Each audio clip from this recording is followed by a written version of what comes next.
Welcome to Bible Live. It's episode 96, and we've called it What is the Love Supreme, which I think's possibly been influenced by a John Coltrane album, a jazz album in the 60s or something like that. I remember, I'm not much of a jazz fan, but it reminded me of it. Here's the little blurb. Here's what we're talking about today. So we say things like, it's quite common to hear phrases like, all you need is love. We just need to spread more love, or love is love, and all these types of things. But the real question we'd like to sort of drill down to today is, well, what really is love? And can the Bible help us with that? And particularly this very well-known passage, 1 Corinthians 13, which is very often brought out at wedding ceremonies and things like that.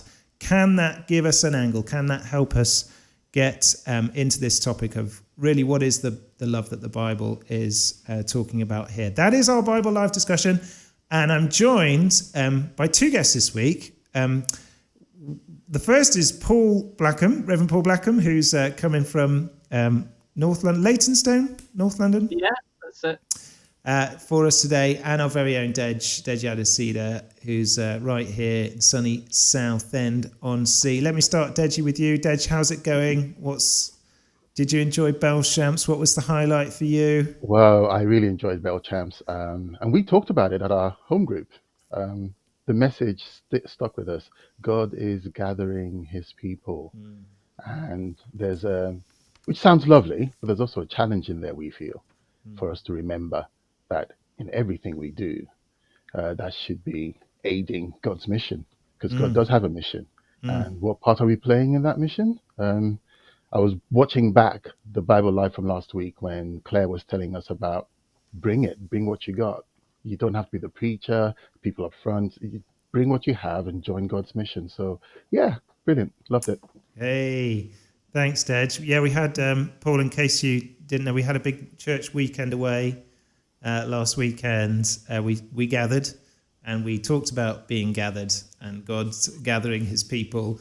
And what a wonderful thing, what a sort of little glimpse of, the end of all things when we're finally gathered in God's presence forever. How are you, Paul? How's church life? How's the family? How are things? Give us a little update. No, it's good, thank you. Yeah, Liz is curate at St John's Leytonstone, but me and Jonathan are still doing St Crispin's in Highbury. Jonathan's actually in charge of it, and I sort of assist him these days, and I spend most of my time doing the book-by-book resources and things like that.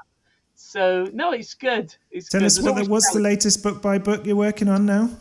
I'm actually working on Romans and finishing that. That one's been immense. Like, it's taken much longer than I expected, but I should have expected that. Yeah, it's a big one. It's a big one, but well on the way.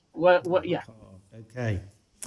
Brilliant. Well, let's get into our passage. I've asked Deji if he would read 1 Corinthians 13 for us. So if you've got a Bible, do turn it up. We're in 1 Corinthians 13, and we're going to read the first, all 13 verses. Dej, you want to take that away for us? Okay. I'll try to use my best wedding voice. I'll do some bells in the background. Right. So this is 1 Corinthians 13. If I speak in the tongues of men or of angels, but do not have love, I am only a resounding gong or a clanging cymbal. If I have the gift of prophecy and can fathom all mysteries and all knowledge, and if I have a faith that can move mountains, but do not have love, I am nothing. If I give all I possess to the poor and give over my body to hardship that I may boast, but do not have love, I gain nothing. Love is patient. Love is kind. It does not envy. It does not boast. It is not proud. It does not dishonor others. It is not self-seeking. It is not easily angered. It keeps no record of wrongs. Love does not delight in evil, but rejoices with the truth. It always protects, always trusts, always hopes, always perseveres. Love never fails, but where there are prophecies, they will cease. Where there are tongues, they will be stilled. Where there is knowledge, it will pass away. For we know in part, and we prophesy in part. But when completeness comes, what is in part disappears. When I was a child, I talked like a child, I thought like a child, I reasoned like a child. When I became a man, I put away, I put the ways of childhood behind me. For now we see only a reflection, as in a mirror. Then we shall see face to face. Now I know in part, then I shall know fully, even as I am fully known. And now these three remain: faith, hope, and love. But the greatest of these is love. And this is the word of the Lord. Thanks Thanks be to God. be to Thanks be God. to God. Thanks, Deji. There's lots in there, and Mm. we'll try and get into some of the bits and pieces, some of the features of this particular passage. But Paul, maybe I can start with you. A very common wedding text. It may be I don't know. Tell me about that, Paul. Would you recommend this as a wedding text for people? Yes or no? What are your reasons? What would you do? Yeah. Uh, I kind of, my instincts are no, because people assume, oh, it's love, it must be wedding romantic love. But I'm always like trying to say it isn't actually about that. It's about love in this massive sense, and it's like church and Christ and human life and general. I say, of course, all the wisdom in there is super useful in a marriage situation. But I often do try to direct people not to that, but to something that really is specifically about marriage. Okay, so just let me push in on that a little bit. So we are talking about a very grand idea of love. I mean, you know, love is a very slippery word. I guess that's what we're trying to get into a little bit today. You know, I love chips. I love my wife. They're two slightly different things. Can you just begin to help us see and get at what kind of love 1 Corinthians, the Apostle Paul is getting at here? Just broad brushstrokes for Yeah. the moment. Yeah, because it's not as, like you were saying, love. We think, oh, love has become a debased idea today, and whereas the idea is people in the past knew what it was. I mean, I don't think so. Even in the Bible, it's always been super controversial. What is love? And people like, and the story of in 2 Samuel 13, where there's Amnon and Tamar, and he abuses his sister terribly, and it all ends up in murder and death and a whole and political consequence. But it begins by saying that he loved her. And then as Mm. the story goes on, he hates her more than he loved her. And so the story is there, 3,000 years old story, saying, think about love and what you think it is, and you experience something. Oh, I love this person. And the Bible is right there saying, do you? Is that really love? So that kind of question that the pop songs ask, what is love, has been asked in the Bible, really ancient times, because we feel these intense like feelings like chips, and if you're suitably hungry, and carbs, you're like, oh, I die for carbs. And as in Jacob and Esau sells his entire like heritage Yeah. for a bowl of carbs because he's like, I love it. That sort of thing. And the Bible's like, yes, okay, but just interrogate your desires a little bit more. Like, that isn't really what the living God means by love. You feel intensely and you'll be prepared to sacrifice everything for this thing in the moment.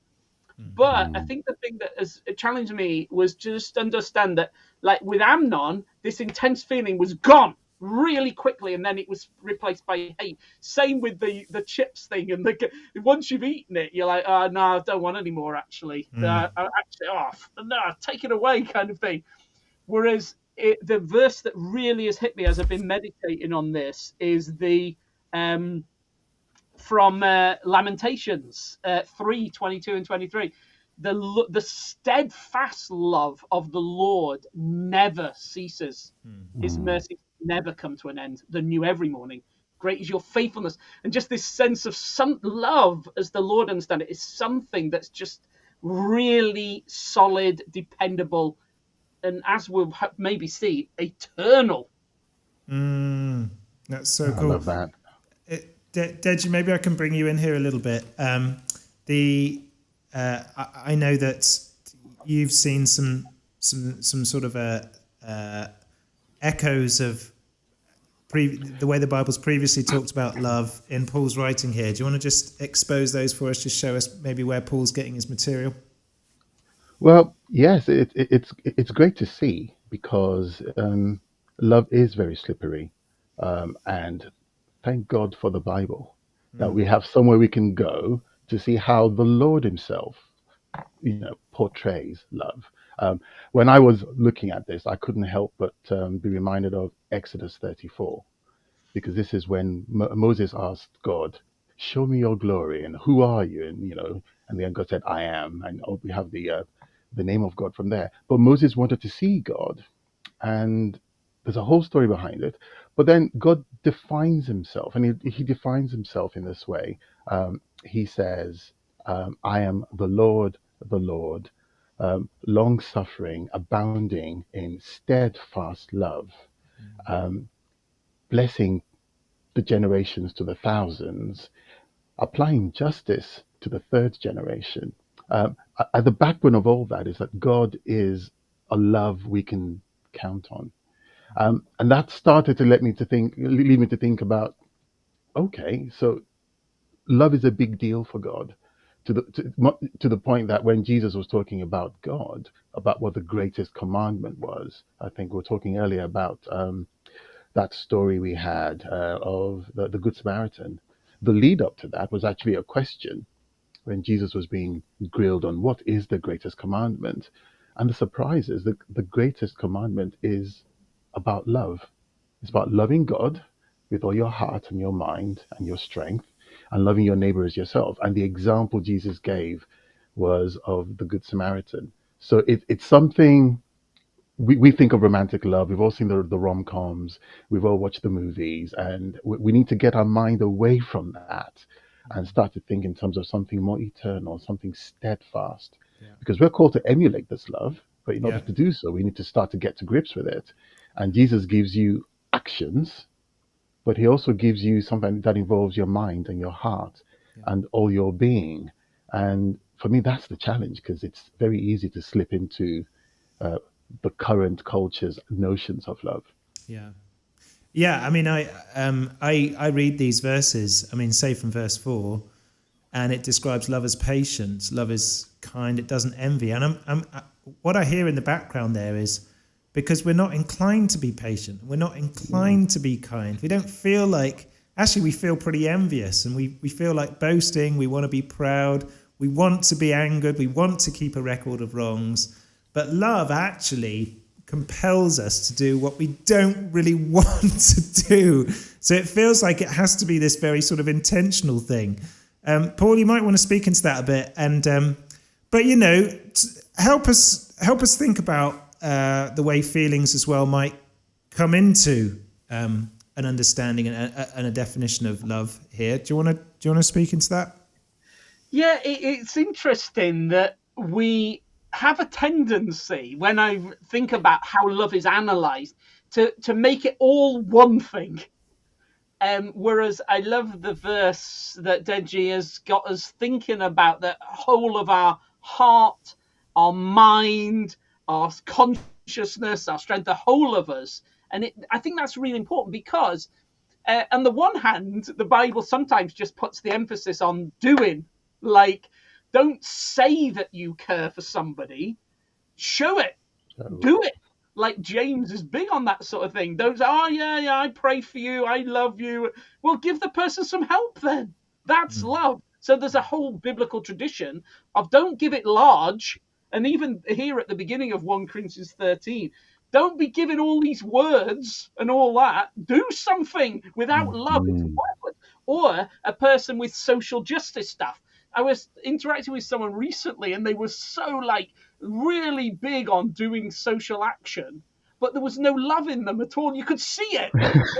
So on a kind of pride thing. They were doing it for self-righteous reasons. You could see they just were big on themselves.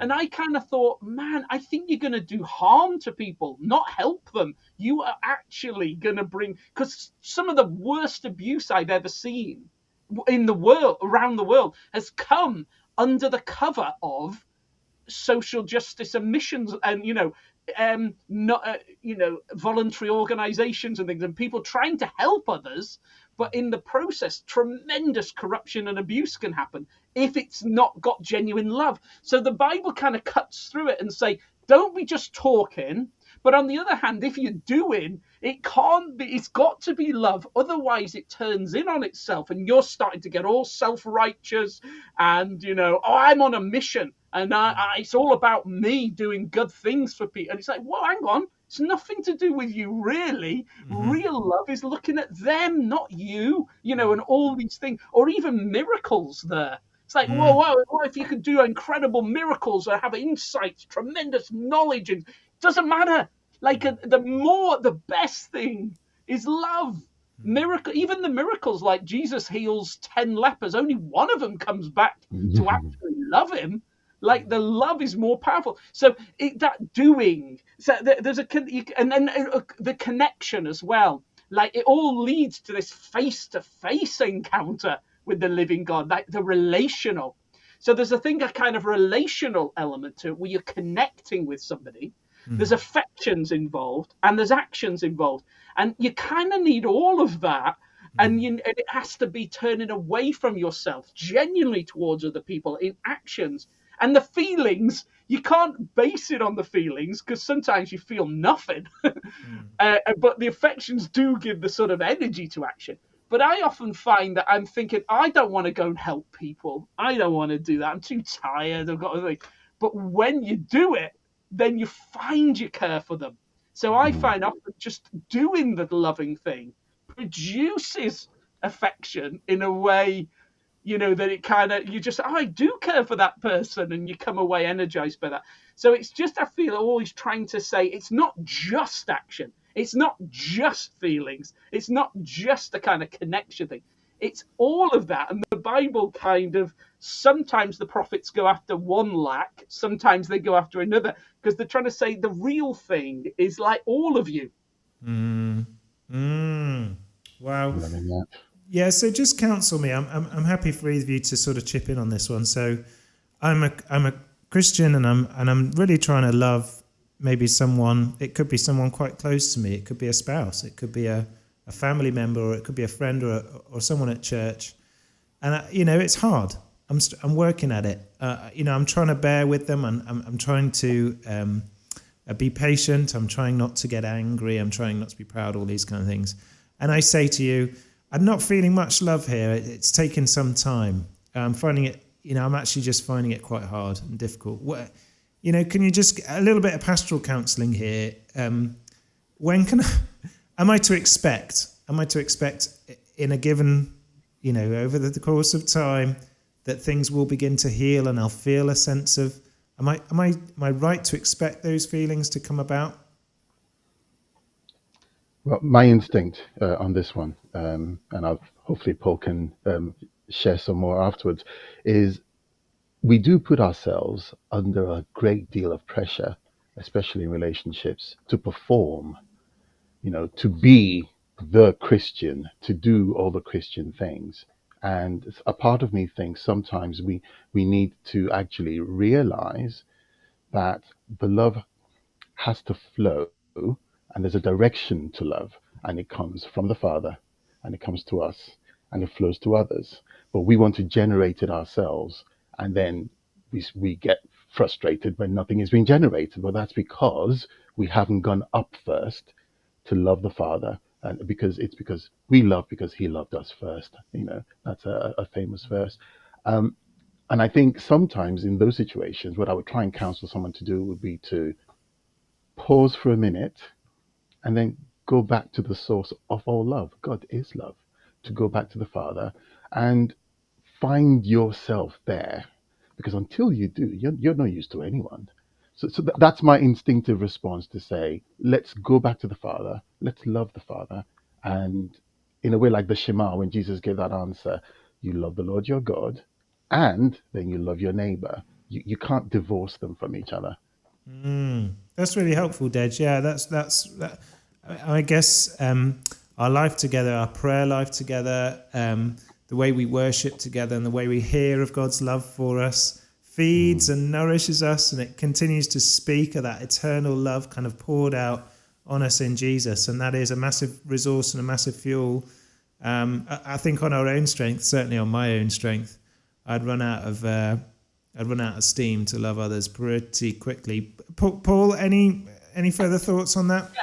I mean, I agree with that. And it's just that thing that quite often what we want to happen is that I'm serving this say my spouse or whatever it is, or someone close to you, and that you're kind of wanting to get back from them love like quite quickly, to say, oh, but I've tried to do the loving things, and I'm wanting to feel or receive love. And then, but it's not necessarily that quicker thing to do or to happen or anything like that. And that's why I really agree with that wisdom, that actually you have to be like, I'm satisfied with the love of the living God primarily. That's where I'm really feeling love and getting my identity and security from. So that then when I'm loving and serving as best as I can out, I'm not coming out of this situation where I have to have them love me or show me love or something.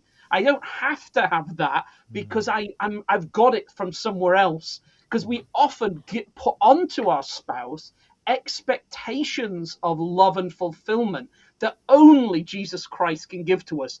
That is a massive, massive problem that loads of us have, even as Christians, that we kind of go, oh, no, I know Jesus is the real thing, but I actually am still expecting from my spouse or even family or whatever, or even friends, I'm expecting from them really what I can only get from Jesus. And as long as we do that, we're kind of abusing them. They can't give me that. They can't, even no matter how wonderful my relationship. And if I believe that they're giving it me, that's even worse, because I'll forget Jesus. So I think that wisdom that Deji gave is so deep that we have to fund it before we can really remedy those things.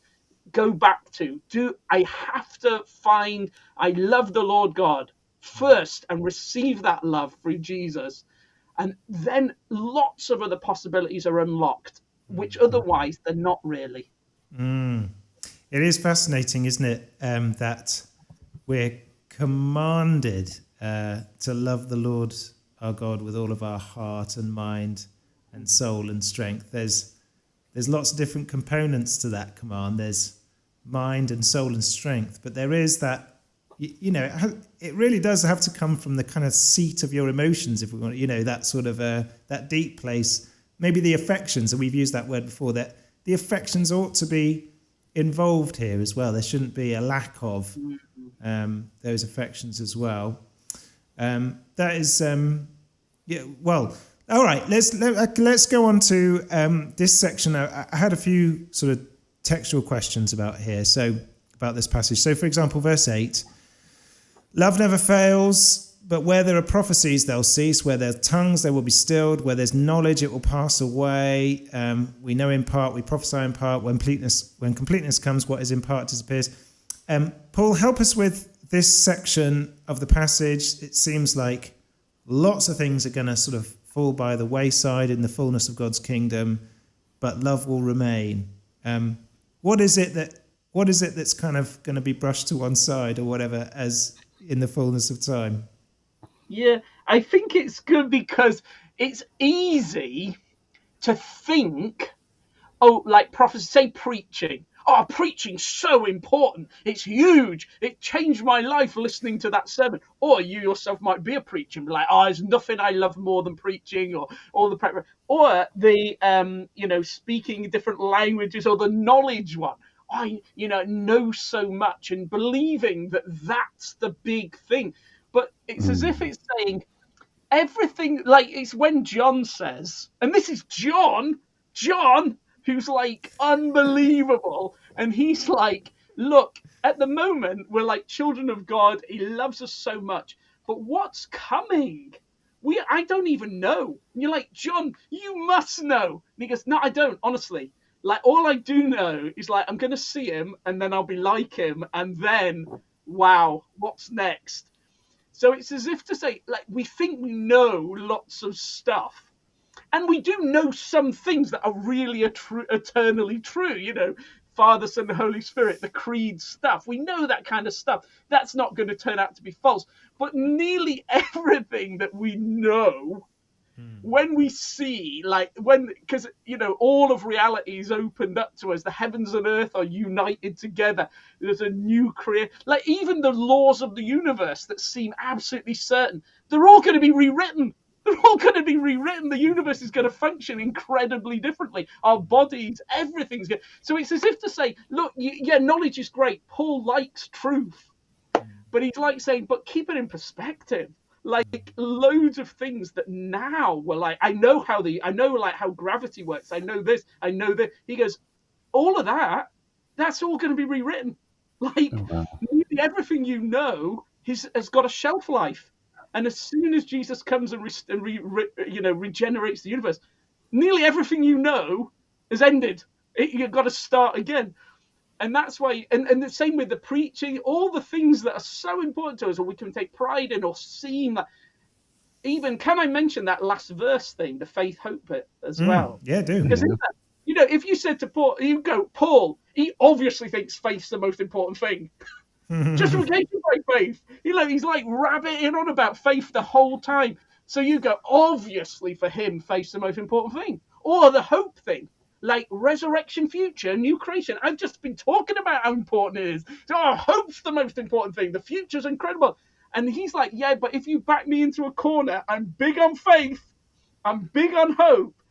But even they ultimately don't have the eternal weight of love, because the trusting, he actually teaches us trusting Jesus for the future. But when he delivers the future, you don't trust him in the same way. It's a different kind of thing then. Same with the hope. When the hope arrives, the hope's done.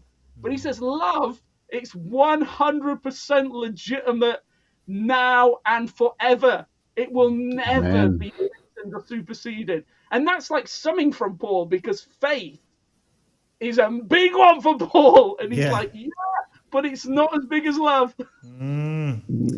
And I got, guess, got me thinking about, on, Paul also says elsewhere, but that phrase he uses, things being of first importance. Sounds like here, love is of first importance. And we were talking earlier, I think sometimes within the church, we forget that. We all have positions and doctrine that we believe in very, very vehemently and for valid reasons. And we've all got our stakes in the corner. And we've pretty much done the opposite of what Paul is describing here. He's saying with all our knowledge, with all the things we hold dear, if we don't have love, it's all nothing. But I find, and this is a critique of, Christians, I find that often, and I slip into this as well, in defending a particular doctrine or position, I forget that I'm meant to be a creature of love. I'm meant to be a creature who prizes love as of being of first importance. And how we get that back into our way of being church, our way of being together is a key one I'm looking forward to exploring. What do you guys think? It's certainly exciting. It's exciting for me to think, well, as you wake up in the morning and make your cup of tea or whatever, as you cast your mind over the day ahead of you, to think that actually, if I put away anger and love, if I demonstrate patience, if I'm not proud and self-seeking, these are the things, loving in this way and loving someone and loving others in these ways, you are tapping into something eternal that kind of endures.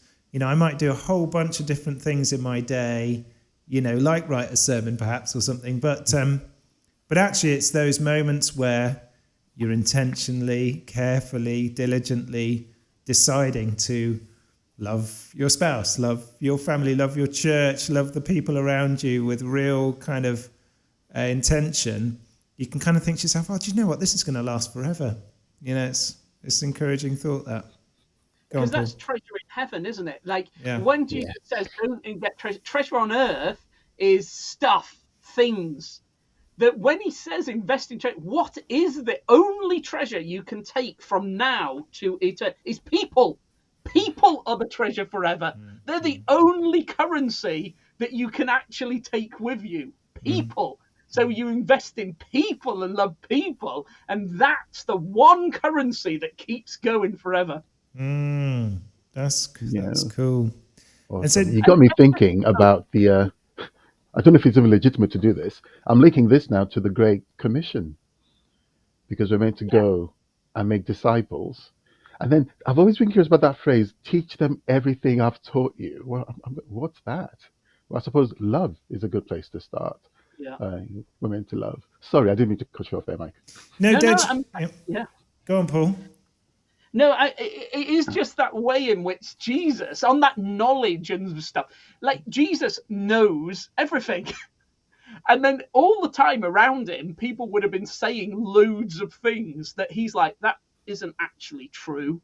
And yet he doesn't spend his time going, actually, and constantly correcting people. But he could have done. He must have, but he actually's like, no, that isn't the most important thing I got to do right now. What I want to do is serve them. Maybe ask them a hard question or give them something, or do you know what I mean? But he doesn't spend his time going, actually, and I just think that's the point about church life. We can spend so much time nitpicking each other, having a go at each other and things like that. And if we really following the way that Jesus commanded, like that, teach them to live the way I lived, that it looks different, doesn't it? When you're caring for people and genuinely what's best for them, not how can I be proved right, but how can I help them? Very different agenda. Yeah. And Dej, I know you wanted to say, and I think we need to hear this all the time. We're living in community. We're living in church community, church families, all of us. And, we need reminding of these things, right? Because living with each other, rubbing up against each other with all the different, personality types and circumstances and backgrounds, you have to be intentional, right, Dej? You really have to. At the start of this program, I was thinking to myself that I hope no one ever judges me in terms of how I am with Helen, my wife, by all these amazing attributes. Because, not totally honest here, I might hit one or two of them every now and then. But if I'm just glad that that's not how I'm being judged. That love is kind, love is patient. Well, yeah, I have my moments when I'm like that, but I know I have my moments when I'm really not like that. And then you take that out into other relationships. If your marriage is, the cold face where you learn, where you practice love, it doesn't get easier the wider you go, because you have an incentive to love this person, they're your spouse, and you have family, and you have the church family, people you may not know, someone who maybe just wanders into your church and behaves in a way that's different to what you expect, and all of a sudden there's a bit of friction there. So if we're not careful, if we're not intentional about love, then our instincts, what's currently our second nature, will kick in, I think. Yeah. And we need to be on the guard against that all the time. I'm not saying you let people do what they like, but it's not about other people. I think it should be about us first. Well, how are we behaving? Are we demonstrating that we are followers of Christ? Because, I love the way you put it there, Paul. Jesus could have gone around just correcting everybody about every single missed dot, but he didn't. And maybe sometimes we should remember that and be gracious. It sounds simple. Be gracious towards one another. And Paul, I know you'll sort of want to speak into this a bit. It's I think if we come to church life together, and really what that means is I'll come and sit down on a Sunday for an hour or so, have a quick coffee, quick catch up with one or two people, and head out. That's not going to be a particularly difficult training ground for the love that 1 Corinthians 13 is talking about here. Really walking with people, talking with people, getting alongside people, sharing life with people, really getting to know someone, and serving together with others. That's when it's going to become evident that you're going to need to put this kind of love into practice, right?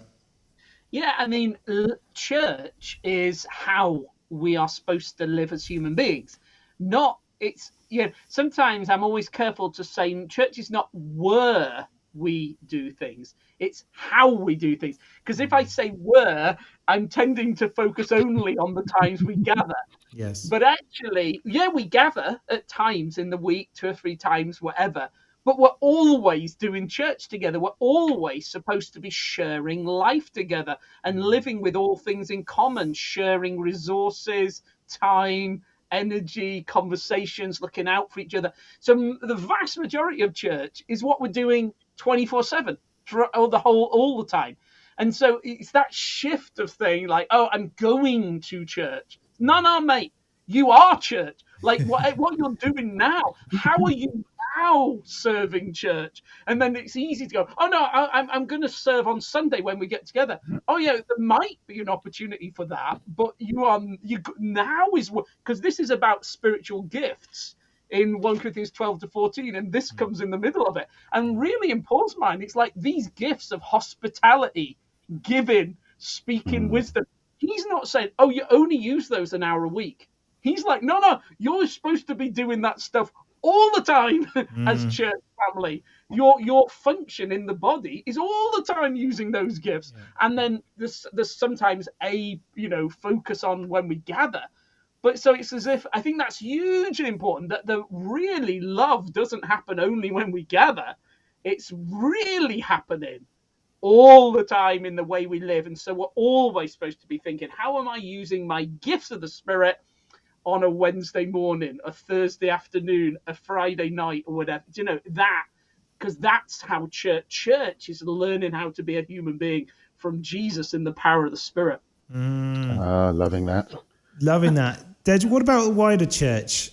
So obviously we've got our own local setting, our own local church family. We're meeting people generally there, but we're in the Church of England here at St. John's, and we're part of a bigger church denomination, and there's lots of stuff going on in the Anglican Church, at least, which will also call for us to exercise love and grace towards one another. Do you want to speak into that, Dej? The wider church scene.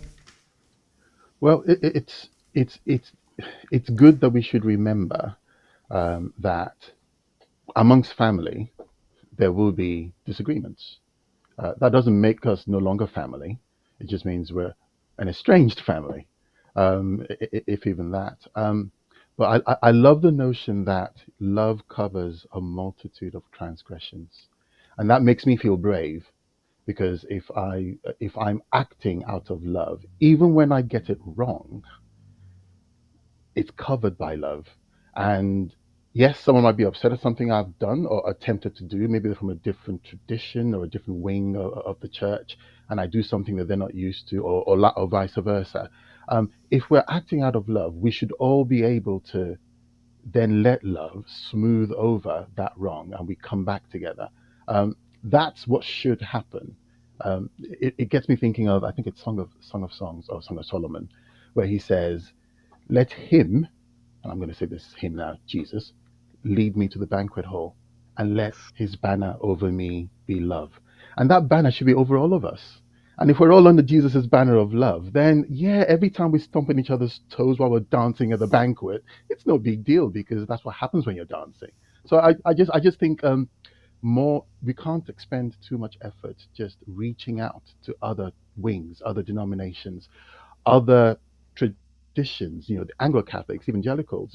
We have so much in common. We have the one thing that matters in common. We have the Lord in common. So I think love should enable us to do that. Wow. Closing thoughts. Paul, any closing comments from you before we wrap up? We should probably wrap up in a few mo's. Yeah, I love Deji's point there, that because love, genuine love, people get that, they recognize that. So when I'm doing loads on equipping people to do evangelism, church planting and things, and people often go, oh, I'm not been trained enough, I don't have the expert knowledge, all this kind. And I'm like, the Bible doesn't actually expect you to have any of those sorts of things. It's really like, if you love people, and you're excited about Jesus, you've got everything you need. Because if you really love people, you might not say it as well as it could ever be said. But if you genuinely love people, people get that. It's a universal cultural bridge, genuinely loving people. If you don't genuinely love people, it doesn't matter how much training you get, you're not going to connect with them. But if you really do love people, I found I can talk to people who I don't really know where they're coming from, but I love them. If I really do, and I'm really trying, they get that. And I find that's enormously important. And that's what works for the wider culture evangelism, works in church too. I find that there's people who on paper I should be close to them theologically, but there's no real love or thing. Then I meet people who on paper you'd think, oh, but they're like from a totally different wing of church. But it turns out there's love. We kind of love Jesus. We can love each other. And then change can happen if there's like real, that sort of thing. But I do think that love has this power to cut across barriers. But the genuine love, sincere love, as the Bible calls it, can break cold hearts, breaks cold hearts, Yes. and opens up possibilities that were unimaginable. Yes. Yes. And can I, Paul? Can I just pinch one more closing thought off you, because I know you shared it with me earlier, and it'd be a shame not to just go there. It was the one from 1 Corinthians 6. We did cover this in a previous episode, but I think it's right to say it here. Thing about being wronged. We might feel like, why should I love even when I'm the one who's the victim here? I've been wronged. Do you want to just close with that idea? Yeah, and it's the idea of like, well, I'm in the right. I was right about this. It wasn't even my fault. Or even in arguments, you say, but I know I've got the truth on my side. And it's so easy that suddenly something that could have been useful becomes enormously disruptive and about my pride. And I want this person to admit they were wrong, or I can't. They've accused me of something. It's totally not fair, and it's a matter of principle. And you're like, whoa, hang on. Even if it's a false accusation, even if you're wronged by this, so what? So what? Like, it doesn't matter. The living God, the Lord Jesus, came and said, all the mess of the world, I'm going to take the blame for it. It's all my fault, and let the whole weight of it fall on me. And we go, no, it's not your fault. It's not your fault. It's our fault. And he goes, doesn't matter. It doesn't matter. I'm going to be the bad guy. I'm going to be the sins of the world just going to sit on me. I'm going to take the blame. I'm going to be hated for all the wrong and everything. And we're like, oh my goodness, that's ridiculous. That's ridiculous. You shouldn't. And he's like, but nevertheless, I'm gonna. Nevertheless, I'm gonna. And every time we go to him and we say, I'm sorry for the wrong I've done, he's like, just leave it with me. I will take the blame for it effectively. And you think that is what the cross actually is. When he's saying, I will be the wrong. I'll be in the wrong. So we never have to do it like that. It's usually something little that needles our pride. And it's a principle at stake. Shut up. It's as if he says, it doesn't matter, even if everybody thinks you're in the wrong, and even if you weren't, so what? If you being in the wrong and taking the blame and being a little bit like Jesus means love and peace and unity, it's a wonderful price to pay. And you get to, and maybe only he notices it. Maybe nobody else ever knows, only him. But if he knows, Mike or Deji, you've been a little bit like me there. You took the blame and it wasn't your fault. Brilliant. Brilliant. Awesome. Thank you for doing that. That's what love looks like. That's so good. Deji, why don't you wrap it up in prayer for us, Dej? Just bring us to the Lord. That's a great thought just to pray to the end of the episode. Thanks, Dej. Yes. Heavenly Father, we thank you for this gathering. We thank you for the inspiring words from Paul. And I thank you for being present in our discussion about love. We haven't mastered it, but we've started to catch a glimpse of your heart. We've started to catch a glimpse of how you love us. I pray for everyone watching this program, everyone who's been watching it live with us, and every single person who might be catching up on this later. May we all feel and know your love. May we all begin to be rooted and established in the love that only you, Father, can provide. And may we together, with all of the Lord's holy people, begin to grasp just how wide and how long and how high and how deep is the love that you have for us in your Son Jesus. And it's in his name we pray. Amen. Amen. Wonderful. Well, listen, Dej, Paul, thank you so much. It's been a particularly good and actually really heartwarming episode for us to get into today. Next week, I can tell you that Linda Saville is going to be joining us. We're going to be talking about the next chapter, 1 Corinthians 14, which is another very interesting chapter with all sorts going on. Linda will be with us for that one. Tom will be back. That is next week. But for now, it's a goodbye from Paul and Dej. Give us a wave. Hey, bye. And it's a goodbye from me. See you next week. Bye-bye.